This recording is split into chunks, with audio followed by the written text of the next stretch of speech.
Orange Nation, he's back. All-American quarterback and college football Hall of Famer Don McPherson is in the Loud House. That's what championship teams are all about. Don McPherson is a former All-American quarterback at Syracuse. On the straight drop, he has both backs out. He's going low for Kane. He's ahead of the field. Touchdown! Since retiring from football, Don has dedicated himself to many social causes that impact the lives of every American. I got involved in sports and social issues because sports was the platform to address those issues. Now sports finds itself at the center of attention because of those very same problems. We don't raise boys to be men. We raise boys not to be women. And what that does is it creates this attitude with men that women and girls are less than. So a big part of what I do around domestic violence work is really not talking about domestic violence as much as it is talking about masculinity and who we are as men. And that conversation I love. That conversation is really what drives me in the work.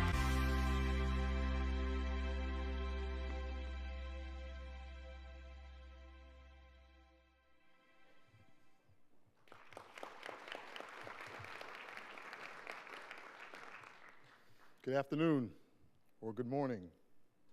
Afternoon. Thank you. The tough thing about being the last speaker of the four you've just heard is you learn two things. Number one is everything that needs to be said has been said. You have heard everything that is necessary to engage this work and to address this issue. The second thing that you learn is that I would much rather have had you introduce me. Yes, because well, we can do that. No, we don't have to do that now. There's one thing that this gentleman has on his biography that nobody else has, and it is he's a feminist. And that's really important, right? Yes. Okay. So, looking at the title of this and the work to engage men around gender equality, I think one thing has to happen first is that we have to look at that word equality. And equality, in my experience as someone who grew up, I was born just across the river here in Brooklyn, who grew up in this country, equality has not come to mean that we treat people with respect. Equality has become that we are the same opportunity to behave as the dominant group. And I go back to your remarks, and this is why I said everything that has been said about the science of communication, because I am an amateur scientist in that regard. I was a football player many years ago and got involved in pro-social programs around drunk driving and drug and alcohol abuse prevention, and the whole idea was that someone was going to listen to me because I played football. And I realized that we were using prevention language and scare tactics to try to help people make good decisions. We kept telling people what not to do to try to get them to make the right decisions. And that's the wrong way to go about it.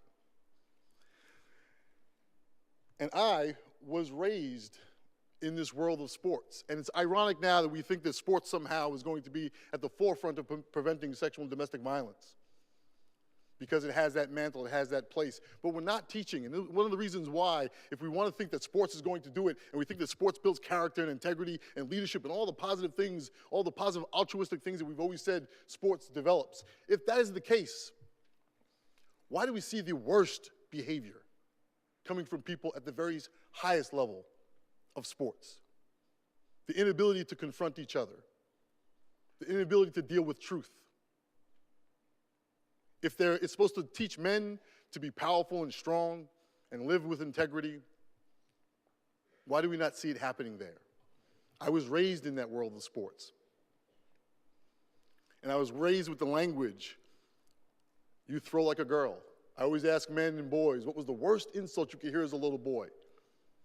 You throw like a girl, you run like a girl. Two things happen in that language. And I come at this from a very simplistic place, because we all as boys have heard that language. It was supposed to make us tougher. It's supposed to make us stronger. It does two things. It creates that very narrow understanding of masculinity. Very few options of behavior. I have to be tough, I have to be strong, I can't show my emotions, I have to man up, I have to suck it up. The second message I hear implicit in that statement is that women and girls are less than. It would not be a challenge otherwise. It would not be an insult if that weren't the prevailing attitude. I once had a football player at a school once said to me in response to that, he said, well, if your son threw like a girl, wouldn't you do something about that?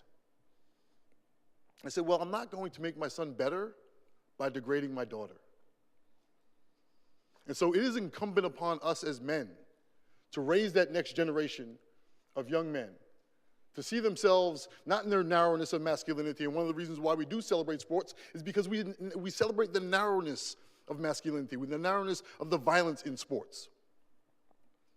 So we have to raise our boys not to see, and I identify as a feminist not because of this issue.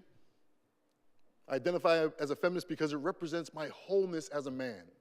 Being loving, being sensitive, being nurturing, vulnerable, passive, submissive, empathetic. That is my wholeness. That's not my feminine side. That is my wholeness as a man. And so we must not just get into prevention language and scare tactics to try to change culture and tell people what not to be. We have to inspire our young people, our young boys, to be aspirational about what they can be as whole men. And as I was sitting here reflecting on the title of this in terms of not just gender equality, but also Barbershop, and when I first got the letter and the notice about coming to the Barbershop event, I thought, what was this Barbershop thing? And my barber just passed away in my own hometown, right here on Long Island. He cut my hair since the time I was younger than Max. And so, Max, you can go to a barbershop. It's right, your time is coming. And I was thinking about the barbershop. And why is that significant in this conversation? Why is the barbershop that place that men identify, that men can go and talk and experience each other and talk about things that we typically don't talk about? Because the barbershop is one of the few places where men see other men caring for them, grooming them.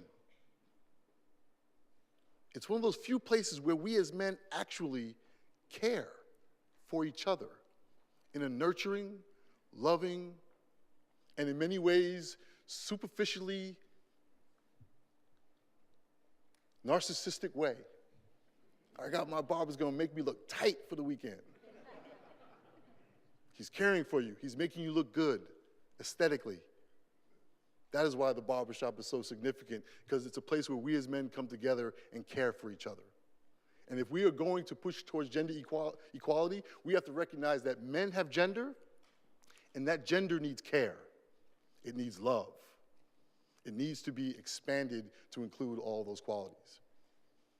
I am tremendously honored to be here, to be a part of the conversation with such powerful people that you've heard all morning, all afternoon. And he for she is not just a day, it's not just a campaign. It has to be the way that we move our society forward. Thank you very much. God bless you.